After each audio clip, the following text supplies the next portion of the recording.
This audiobook explores the mysterious yet deeply personal ways the universe communicates with us. It helps the listener stop missing the signs they've been praying for and shows them how to tune in with clarity, discernment, and courage. When signs speak louder than words. Introduction. We've all whispered it, maybe through tears, maybe through clenched hope. Just give me a sign. A signal, a confirmation, something, anything to prove that the universe is listening, that our prayers didn't vanish into the dark, that we're not walking blindly through chaos with no cosmic compass. But here's the truth most people never hear. You didn't miss the sign. You misunderstood what a sign is. A sign isn't always flashing neon or written in perfect timing. Sometimes it's quiet, ordinary. It slips in through the cracks when you're not looking, disguised as a gut feeling, a canceled meeting, a song lyric, a stranger's words, or a door that slammed shut right before your breakthrough. This audiobook is not about superstition or magical thinking. It's about discernment. It's about tuning your internal frequency to hear what's always been speaking to you. It's about realizing the signs didn't stop showing up. You just stopped trusting your ability to read them. This isn't just an audiobook. It's the answer to the question you've been too afraid to admit you've been asking. Does the universe still see me? Yes, it does. And it's speaking. This audiobook will help you hear it. Chapter 1. The Unseen Language of the Universe. Long before anything shows up in your life, before the breakthrough, before the opportunity, before the shift you've been praying for, the universe has already spoken, not in words, not in signs painted on the sky, but in language older than language, the kind that bypasses logic and lands somewhere deeper, inside the quiet of your being. This chapter is about that language. It doesn't shout. It doesn't argue. It doesn't convince you. It simply is. And it waits for you to recognize it. The universe doesn't speak English, or Spanish, or any human dialect. It speaks in energy, in resonance, in frequency. And if you're waiting for your answer to arrive in neatly packaged instructions, you may miss it entirely. Because most of the time, your answer already arrived. It just came in a form you didn't expect. A restlessness, a gut feeling, a knowing that made no sense, but wouldn't leave you alone. We're trained to ignore these signals. We're taught to look for proof, evidence, logic. We become addicted to confirmation and blind to the current. But here's the truth. Life moves before it makes sense. There's a law beneath all other laws, the law of alignment. And alignment is not something you wait for. It's something you tune into. It's a state of being that recognizes what I desire isn't coming. It's already communicating with me. Not through coincidence, but through coherence. When your energy matches the message, you don't need to chase it. You begin to feel it. Every emotion you have is a form of communication. Every repeated thought, every tightness in the chest, every pull toward or away is information. And the universe? It's constantly responding to your internal atmosphere.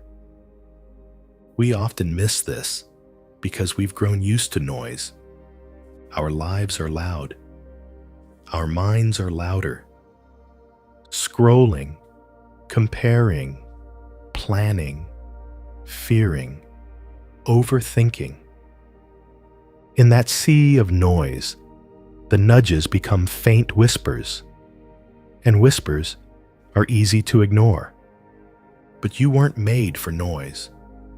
You were designed to perceive nuance, to sense the invisible threads that connect thought to outcome, belief to reality. Your body picks up on what your intellect can't. Your spirit registers alignment long before your five senses do. The mystics have always known this. Neville Goddard said, "You do not attract what you want. You attract what you are." Meaning the real signal you send out isn't your wish list, it's your identity. Your state of being is your communication with the universe, and it responds not to what you ask, but to what you embody. Dr. Joe Dispenza explains this through the science of coherence. When the heart and brain sync, when your inner state matches the frequency of your desired future. He shows that real change doesn't happen through effort alone, but through energetic congruence. So if you feel like your life isn't moving, ask yourself, is it stuck? Or is it speaking? Because the moment you begin to observe your reality differently, the language begins to shift. You'll notice the right people show up, right when you stop chasing. You'll overhear a conversation that answers your question, right after surrendering the worry. You'll have a dream, a delay, a sudden cancellation. And if you're paying attention, you'll realize that was the message, not an obstacle, a direction. The universe doesn't waste time explaining. It simply shows. But to see it, you must become quieter than the world around you, still enough to notice, present enough to interpret. That's the key difference between noise and nudges. Noise feels chaotic. It pushes you, pressures you, distracts you. Nudges feel persistent, but peaceful. They return. They repeat. They remain, even when they make no logical sense. Learn to recognize the nudge. It may sound like, this isn't where you belong anymore. You're not waiting. You're avoiding. It's not too late to become someone else. And when you hear that nudge, respond, not with a plan, but with presence. You don't need to decode every message. You just need to honor the feeling. Trust opens the door to deeper understanding. The unseen language of the universe is not about getting what you want. It's about becoming who you're meant to be, so the things meant for you can recognize you when they arrive. Because that's the real magic, when your inner world and outer world begin to speak the same language. The question isn't, is the universe speaking? It's, am I quiet enough to hear? Your alignment is the antenna. Your attention is the translator. And your embodiment is the message sent back. The universe doesn't speak in noise. It speaks in knowing. Chapter 2. You've already received the sign. The universe is not withholding signs. It's not playing hide and seek with your destiny. In truth, you've already received what you're asking for, just not in the package you expected. Not because the message isn't there, but because your filters won't let it in. We don't suffer from a lack of divine communication. We suffer from spiritual static, layers of doubt, fear, and overanalysis that cloud our perception and block the transmission. As we explored in Chapter 1, the universe speaks in a language deeper than words, through energy, nudges, and resonance. But here's the catch. If your internal atmosphere is full of fear, noise, and second guessing, you'll distort the very message meant for you. Imagine tuning into a radio station. The signal is strong, the music is playing, but your receiver is filled with static. The problem isn't the station, it's your reception. And this is how most people live, constantly praying for answers while unknowingly rejecting them. They ask for clarity and dismiss every subtle sign because it doesn't fit their logic. They seek direction and then override their intuition with fear. They want change, but they resist the very nudge that would start it. Why? Because we've been conditioned to trust fear more than flow. To believe that struggle is noble, that discomfort must mean danger. And worst of all, that clarity comes first. But as we'll explore more deeply in later chapters, clarity often follows movement. And movement requires trust. Let's look at what these filters really are. The filter of fear. Fear narrows your vision. It turns every opportunity into a threat, every delay into a rejection, every unknown into a warning.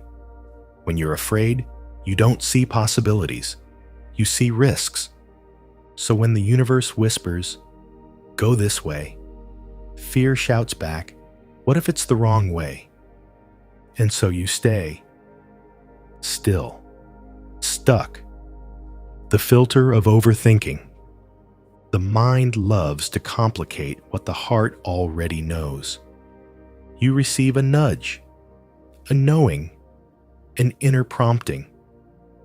But instead of trusting it, you dissect it. Was that really a sign? Maybe I'm just imagining it. What if I get it wrong? And just like that, the moment passes. You don't move. You don't trust. And the universe appears silent, when really, you talked over it. The filter of expectation. We all have an idea of how our sign should look. We imagine a dream job coming with a golden invitation. We expect love to arrive wrapped in certainty. We want the message to be loud, unmistakable, foolproof. But signs often come clothed in the ordinary. An overheard phrase. A book that appears twice in 1 week. A sudden delay that saves you from a bigger loss. Miss it, and you'll spend years asking for a sign that already came and went. Take, for example, a relationship that didn't work. Jenna prayed for clarity about a man she was dating. She asked the universe, "Is he the one?" What she missed? A subtle feeling of anxiety before every date. The way she couldn't be fully herself around him. A dream she had 3 nights in a row, where she was walking alone. But Jenna didn't listen. She wanted a billboard, not a boundary. Years later, after a painful breakup, she said, "Looking back, I always knew. I just didn't want it to be true." In another missed opportunity, David kept feeling drawn to start a side business. He'd get ideas in the shower. Random people mentioned similar ventures.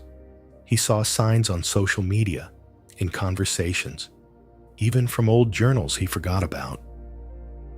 But he hesitated. What if I fail? What if I'm not ready? 2 years later, someone else launched the same concept and found success. What happened? David received the sign. He just didn't recognize it as a sign because it didn't come with a guarantee. And this brings us to a powerful truth. The universe doesn't confirm your desire with certainty. It confirms it with resonance. And if you're only listening for certainty, you'll miss the way your own heart is trying to lead you. But here's the hope. You can train your perception. You can clear the static. You can tune in again. Start by asking, what signs did I ignore because they didn't look the way I expected? What messages have I been calling coincidence because I wasn't ready to act? What nudges keep returning, quiet, consistent, and impossible to shake? Because those are the ones that matter. They are your alignment calling you forward. And the more you trust them, the clearer they become. As Neville Goddard once said, your assumptions harden into fact. Meaning, you don't wait for proof. You live in the feeling of your answer already received. And in that space, signs are no longer rare. They're everywhere. The sign isn't missing. You've already received it. But to hear it, you must lower the volume of your fear. To see it, you must surrender your need for control. And to trust it, you must let go of the belief that it has to make perfect sense before you follow. The path doesn't begin with clarity. It begins with courage. Chapter 3. Inner Knowing. The first signal.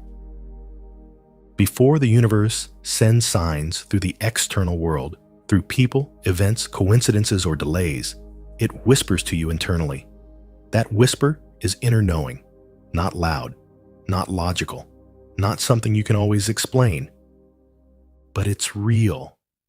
It's a felt sense, a vibration of clarity, a nudge from somewhere deeper than your thoughts. And while the world trains you to chase information, your transformation begins when you learn to trust this inner signal. You've felt it before. The instant pull towards something new. The hesitation you ignored, but later regretted. The peace that made no sense, but settled into your bones like truth. That's not guesswork. That's guidance. And it often arrives before the outer world gives you confirmation. The role of intuition and resonance. Intuition isn't magic. It's not some mysterious gift reserved for the few.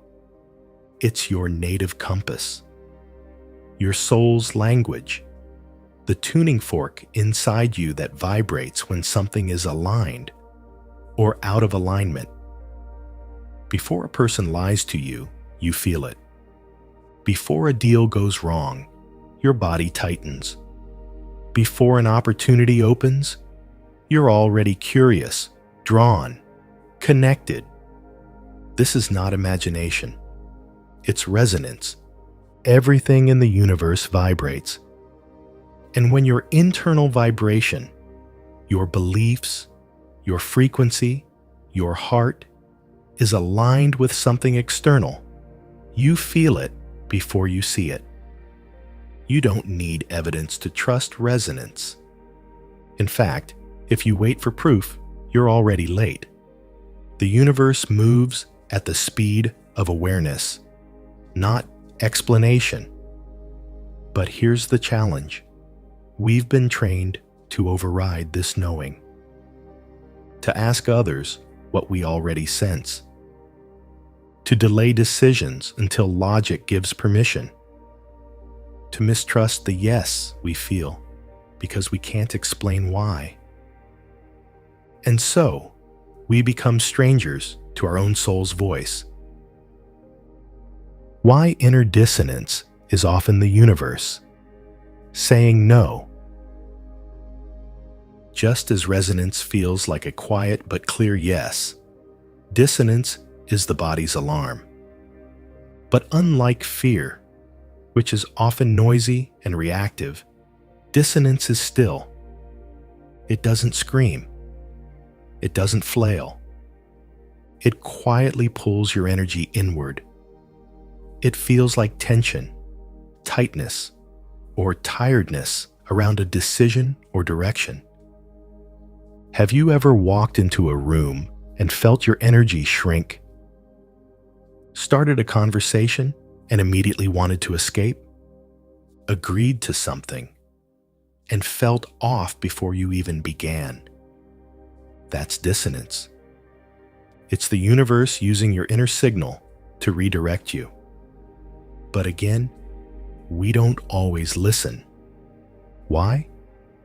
Because dissonance doesn't come with a reason. It just is. And we're conditioned to believe that if we can't justify it, we can't trust it.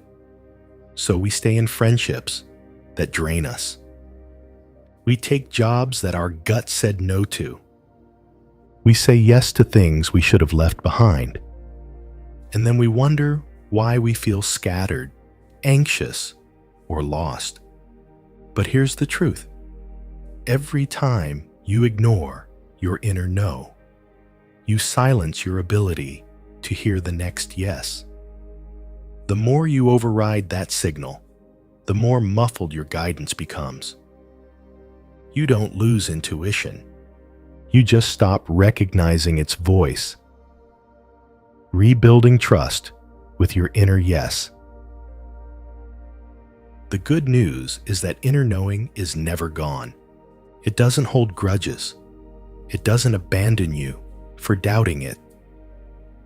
But it does require reconnection. And that begins by practicing presence. You can't hear the whisper if your mind is shouting. Here are ways to rebuild your relationship with inner knowing. 1. Feel before you think. When faced with a decision, pause. Before listing pros and cons, check your body. Do you feel expansive or contracted? Light or heavy? Calm or chaotic? The body often knows before the mind does.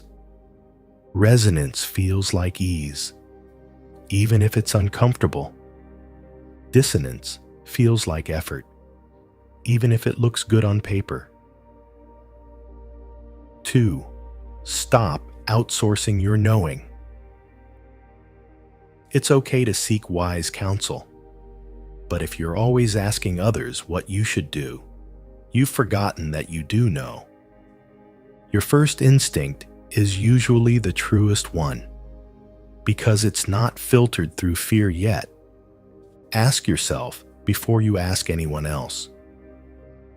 3. Track the times you were right. Look back on moments when you felt something and didn't listen, not to shame yourself, but to remember you did know. Write them down. Then look at times you did listen and what it led to. This trains your brain to trust what your soul already trusts. 4. Create quiet. Your inner guidance is subtle. It doesn't compete with noise. Meditation, walks in nature, journaling, all of these create space for the signal to rise. The more room you give it, the louder it becomes. In Chapter 2, we uncovered how the universe isn't silent. We're just often misaligned in our perception. But here in Chapter 3, we take that deeper. The first sign is not external at all. It's inner resonance. You don't need the universe to scream. You just need to stop shouting over the whisper.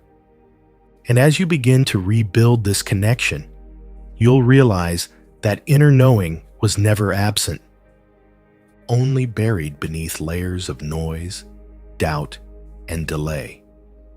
You don't find truth. You remember it. And once you start honoring your inner yes, the universe doesn't just guide you, it mirrors you. Because what you agree with inside becomes the blueprint for what unfolds outside. Chapter 4. Mirrored Reality. How life reflects your frequency. The universe doesn't send emails, it sends echoes. Your life is not a random collection of events strung together by accident. It's a mirror. And every reflection, every person you meet, every repeated pattern, every frustrating loop is not punishment. It's communication. The external world reflects the internal world, not to shame you, but to show you, to teach you, to guide you home.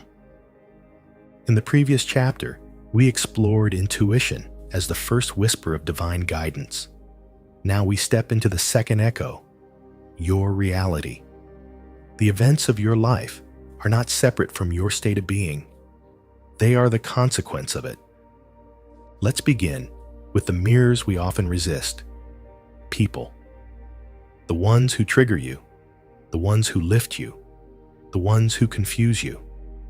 Every person is a sacred echo. When someone's presence makes you feel small, it might be reflecting an old wound, still unhealed. When someone constantly pushes your boundaries, it might reveal your fear of saying no. When someone inspires you deeply, they might be a mirror of the version of you you've buried or are becoming. But what happens when the same kind of person keeps showing up? The same heartbreak, the same betrayal, the same abandonment. That's not a coincidence. That's the curriculum. That's the universe showing you the frequency you're living on, so you can rise above it, not repeat it. Patterns are not curses. They are signals. If you find yourself saying, "Why does this always happen to me?" Pause. That's not the universe being cruel. That's the universe being consistent. It keeps giving you the same lesson until you master the frequency behind it, not as punishment, but as practice. And then there are symbols, numbers, words, songs, animal encounters, even dreams.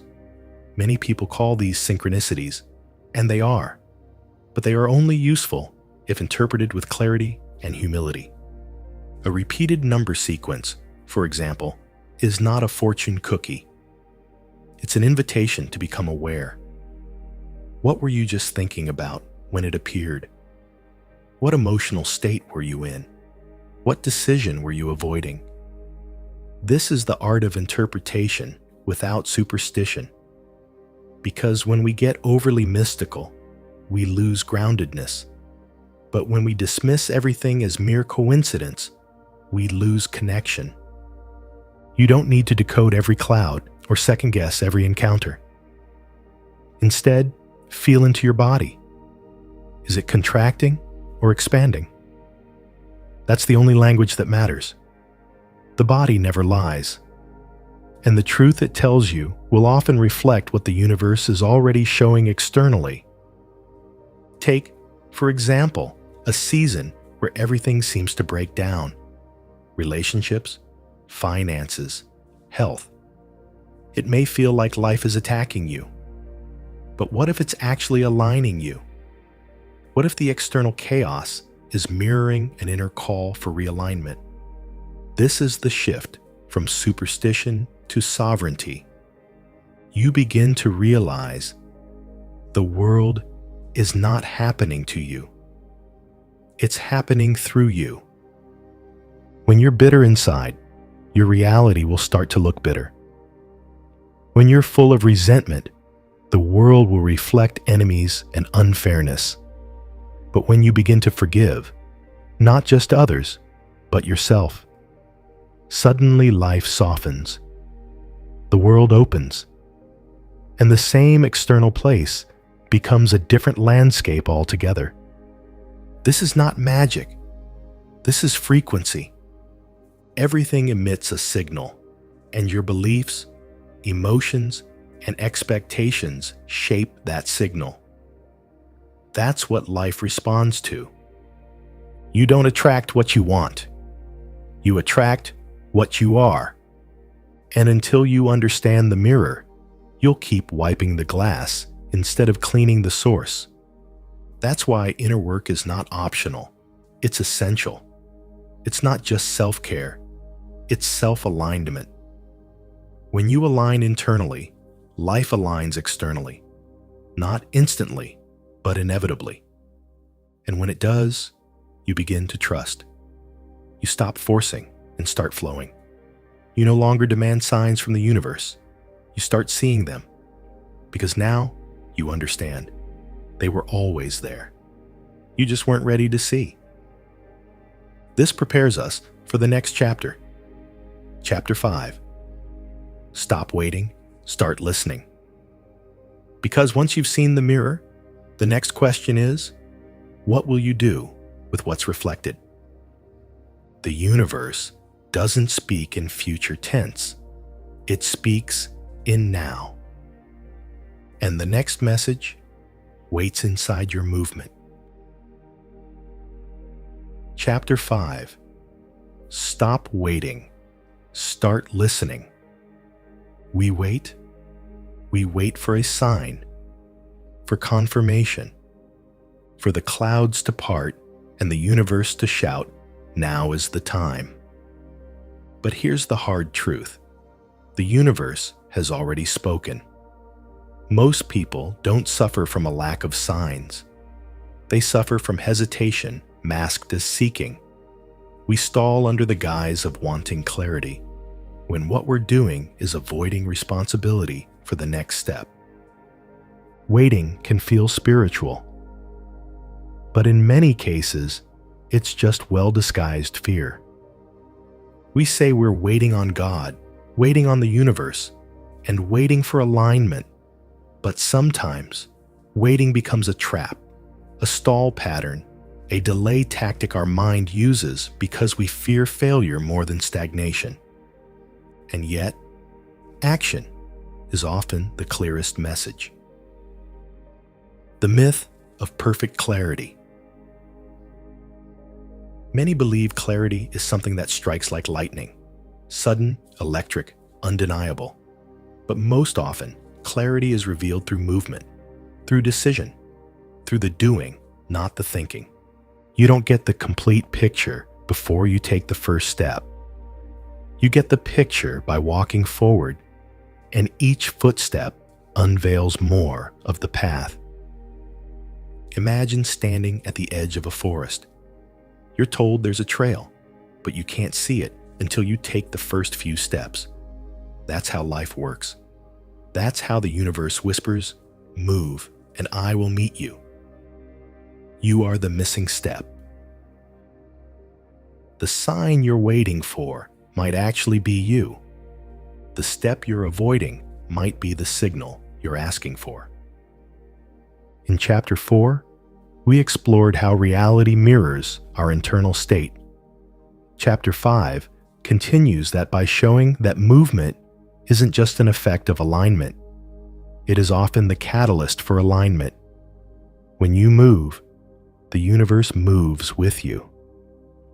But waiting for a feeling of readiness before acting is like waiting to feel warm before lighting a fire. Action births clarity. Action invites confirmation.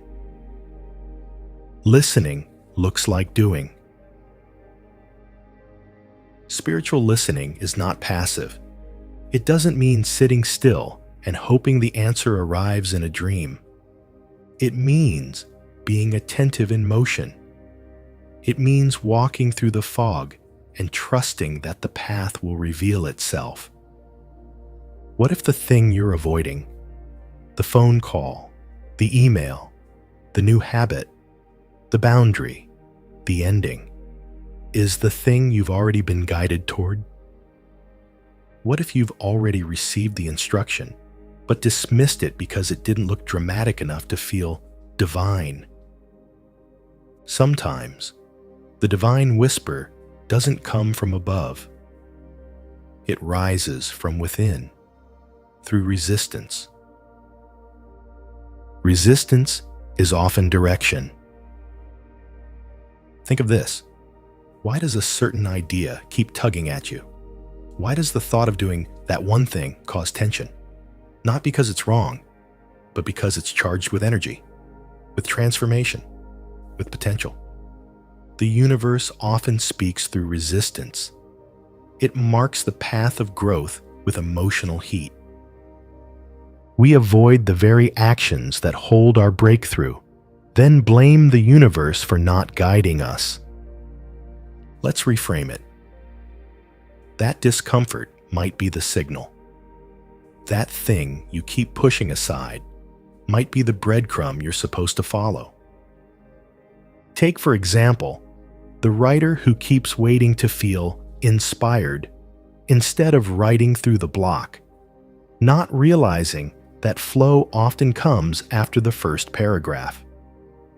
Or the person who's been praying for connection, but avoids going to social events, not realizing the answer requires their presence.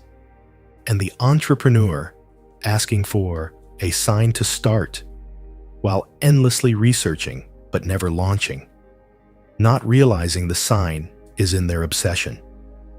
In each case, clarity wasn't missing, movement was.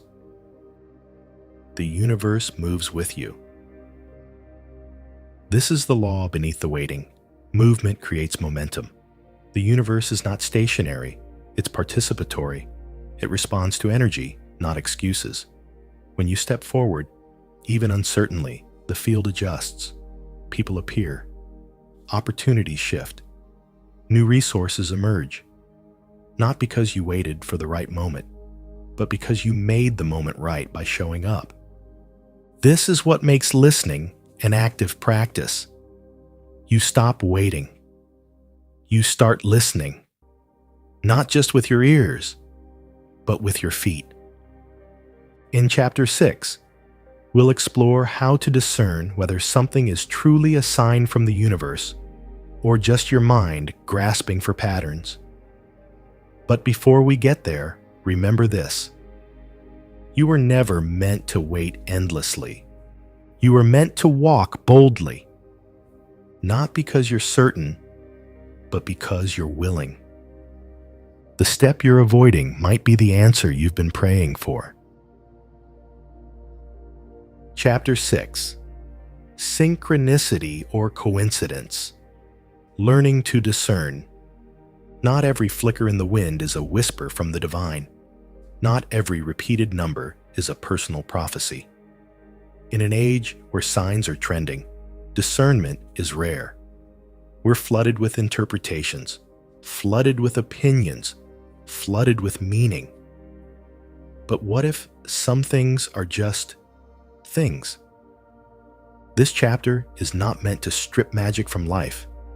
In fact, it's here to preserve it, because magic loses its wonder when it's cheapened.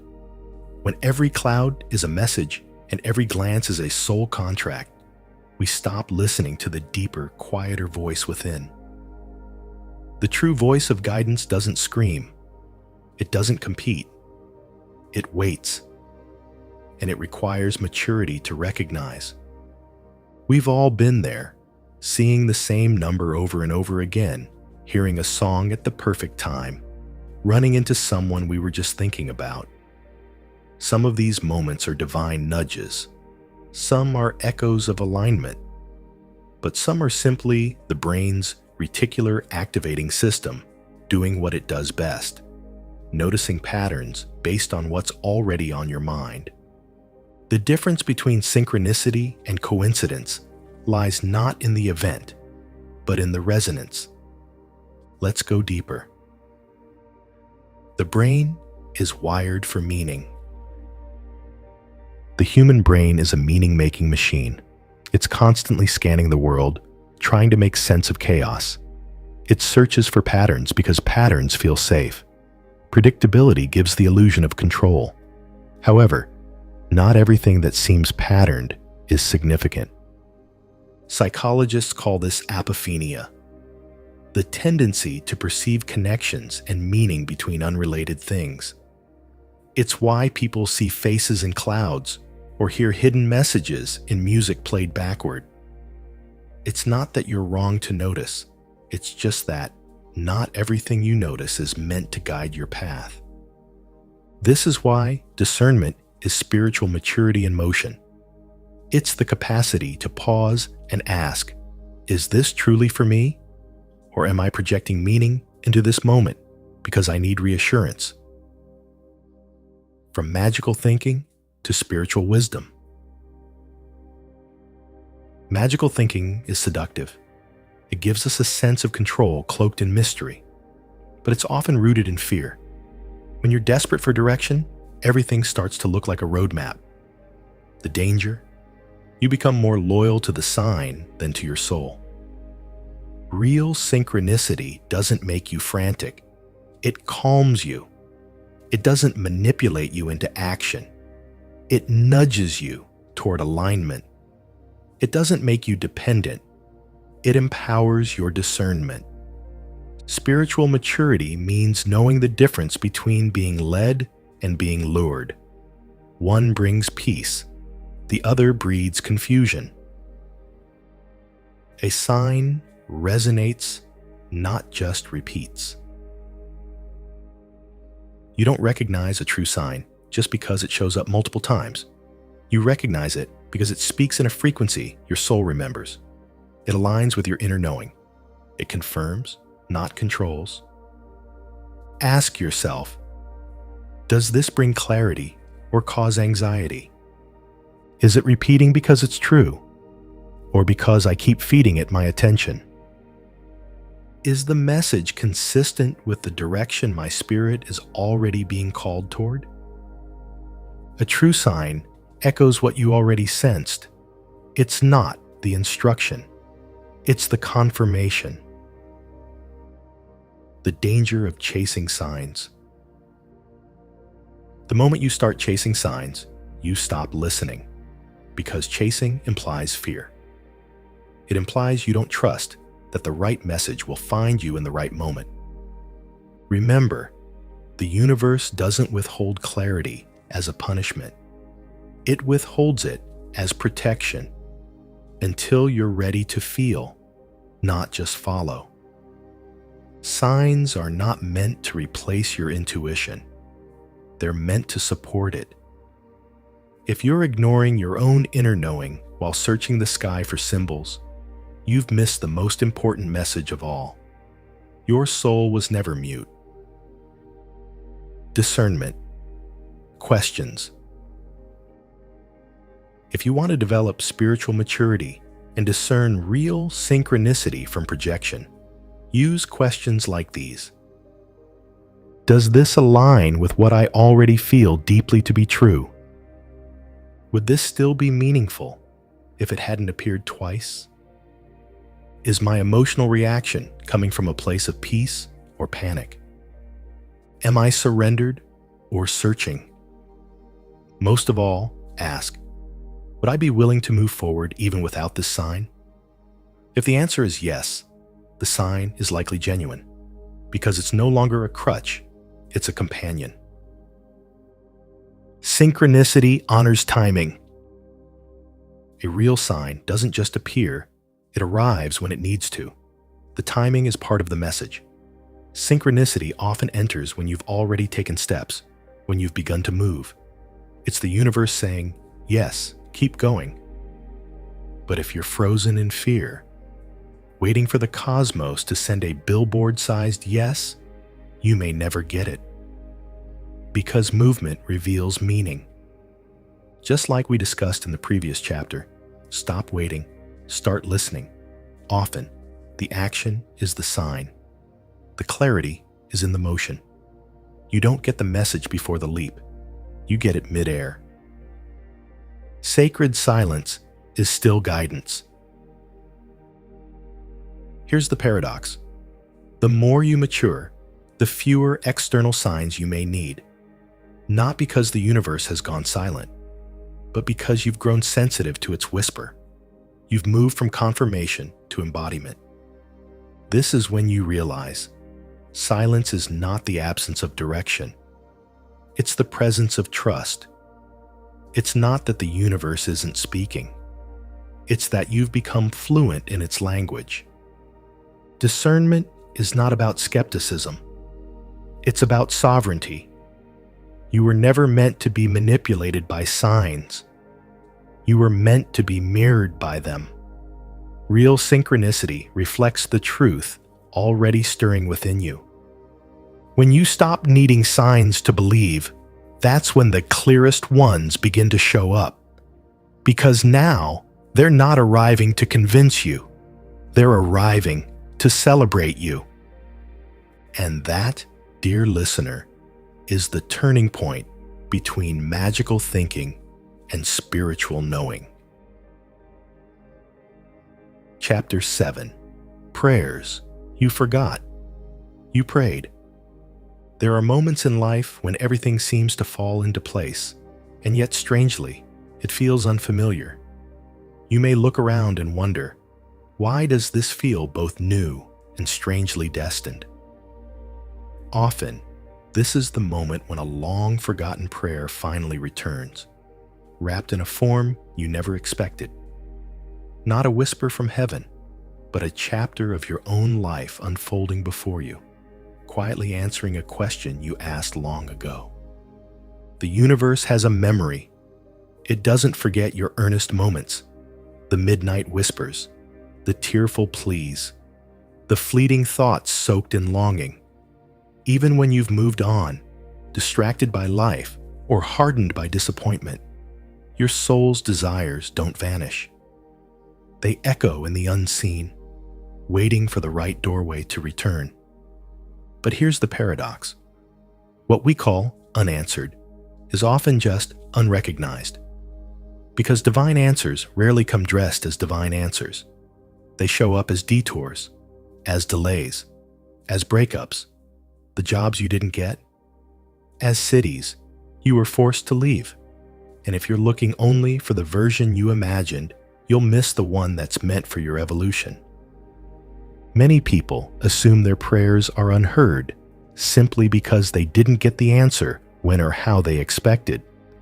But divine intelligence doesn't traffic in instant gratification. It moves according to preparation, not panic. There is a cosmic choreography to your becoming, and some answers are delayed not because you're unworthy, but because the you who asked is not yet the you who can carry what's coming. Think back to the time you asked for strength. Then everything fell apart so you could discover it. To the time you prayed for peace. Then toxic patterns rose to the surface to be healed. To the moment you asked for love. Then were left alone to learn how to love yourself first. These aren't punishments. They're responses in disguise. Evolution wrapped in disruption. Grace cloaked in loss. The questions that shaped your current reality were often subtle. You may have never spoken them aloud, but the universe listens to energy, not just language. Your ache is a prayer. Your longing is a frequency, and your readiness isn't determined by desperation. It's measured by alignment. Sometimes, the only reason you can't see the answer is because you forgot the question. So revisit the questions that carried you through your darkest seasons. What did your younger self cry out for? What did you ask when no one else was around? What dream did you bury because you thought it was too much, too late, or too impossible? You might realize the life you're living is the answer. The people in your life now, the doors that have opened or closed, the inner strength you didn't know you had, all of it could be fulfillment you didn't recognize. It takes spiritual maturity to stop measuring answers by comfort. Sometimes, the most loving response from the universe is not a yes or a no, but a not yet. Not to torment you, but to temper you, to shape your container before pouring in the blessing. to deepen the desire so you can receive without sabotage. Desire needs depth to anchor itself. When you're shallow in desire, you're easily swayed by appearances. You give up quickly. You chase shiny things. But when you're deep, you don't need confirmation. You become the confirmation. You walk with quiet certainty, even when nothing seems to be working. So don't curse the delay. Don't resent the detour. Don't assume silence means abandonment. It may be the most sacred pause of your life, because while you're waiting, heaven is preparing. And in the waiting, you're not being ignored. You're being readied. So the next time you catch yourself doubting whether your prayers have been heard, ask yourself instead, have I become the version of me who can hold the answer? Because that's often what the wait is really about. And when you finally see it, when the answer shows up in a form you never predicted, there will be a moment of sacred remembering, a divine déjà vu, a flicker of recognition that says, "Oh, I asked for this," even if you had forgotten. Chapter 8. The Sign is You. You've spent most of your life looking for signs, divine hints, celestial nudges, quiet confirmations that you're on the right path. But what if you've been looking the wrong way? What if the sign is you? This chapter isn't just a twist in the narrative. It's the shift, the transition from asking, "What does this mean?" to becoming the meaning itself. From decoding the universe to embodying its code. When you become the message, the seeking ends. 1. You were never meant to only receive. You were meant to reflect. A mirror doesn't question the light. It reflects it. And so do you. You were not merely designed to detect the divine. You were designed to display it. Every time you trust your intuition, speak your truth. Choose peace over performance, or love when it's inconvenient.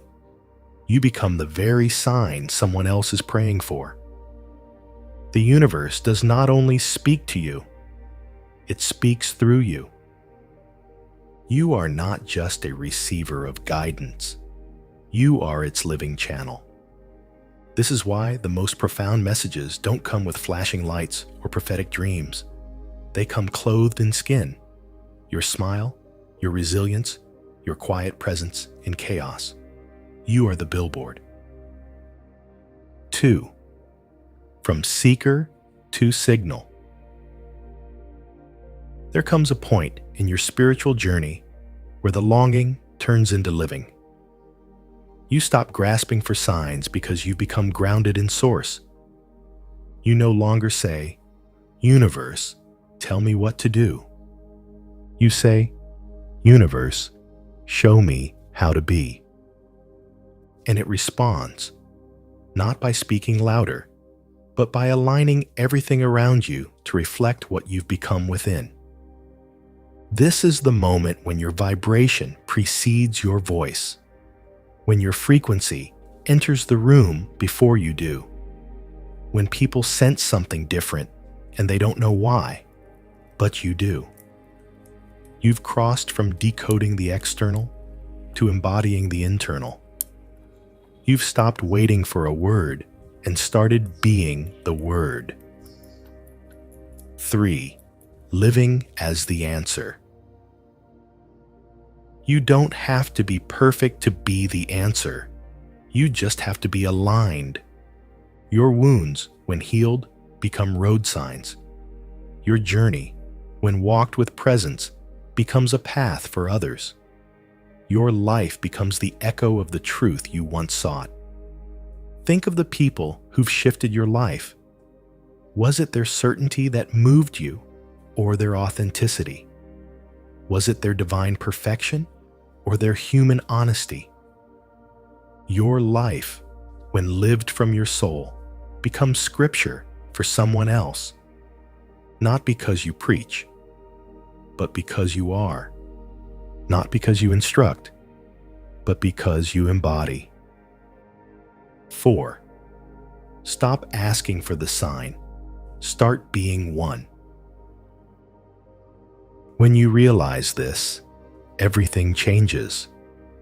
You stop overthinking your next move because your presence is the movement. You stop needing loud confirmation because your inner compass is calibrated. You stop fearing wrong turns because you trust that who you are becoming will guide you back. You live not to impress, but to express. Not to gather signs, but to give them. Every choice you make aligned with love is a sign. Every boundary you set aligned with truth is a sign. Every time you honor your inner voice over outer noise, that's a sign. A signal to others that it's possible, that it's real, that the unseen world speaks loudly through the seen. 5. When your life becomes a sign. The final transformation is not when you manifest the thing you wanted. It's when your life, your actual lived experience, becomes a beacon for others. You won't even notice it at first. Someone will message you and say, "I needed to hear that." Or someone will silently adjust their own path because of your presence. You won't even know the impact. And that's okay, because the truest signs don't announce themselves. They just are. So here's your invitation. Stop chasing the sign. Start embodying it. And remember, when you live in alignment, clarity follows. When you walk in truth, signs follow. And when you choose to live as the signal, the universe responds in kind, not with louder voices, but with deeper echoes. And those echoes sound a lot like you. Signs aren't rare. Readiness is. The closing loop of trust, surrender, and clarity. It's never about the signs. It's about the sight. The universe has never been silent. It's been speaking in sunsets and strangers, in closed doors and inner nudges, in gut feelings and repeated themes. But until we're ready to see, we'll walk right past burning bushes and whispering winds, calling them coincidence or just life. Readiness is the real miracle, not the sign, not the answer, but the soul that's finally still enough to recognize it. In this audiobook, we've explored the subtle language of the universe. We've walked through the quiet corridors of intuition, the mirrored walls of circumstance, the mysterious rhythm of divine timing. You've seen how signs aren't distant fireworks from above, but often the echo of your own energy, bouncing back to show you what you believe, what you expect, what you're becoming. You've been shown that delays are not denials, that your longing is not a flaw, but a map, that the no you feared might be the redirection you needed, and perhaps most importantly, that the answer is rarely louder than your resistance. So what now? Now, you practice stillness. Now, you trust movement. Now, you stop scanning the sky for signs and start honoring the one that lives inside you. Because you, your alignment, your frequency, your presence are the clearest sign the universe has ever sent. And just like that, you've closed the loop. From seeker to signal, from question to clarity, from "is the universe listening?" to I've been the message all along. The truth is, you were never waiting for a sign. You were waiting to become one. So go live like a sign. Let your life speak without needing a voice. Let your choices reflect a trust deeper than fear. Let your presence be an invitation to others to wake up and see. And when someone asks how you knew which way to go, smile gently and say, I didn't, but I listened anyway.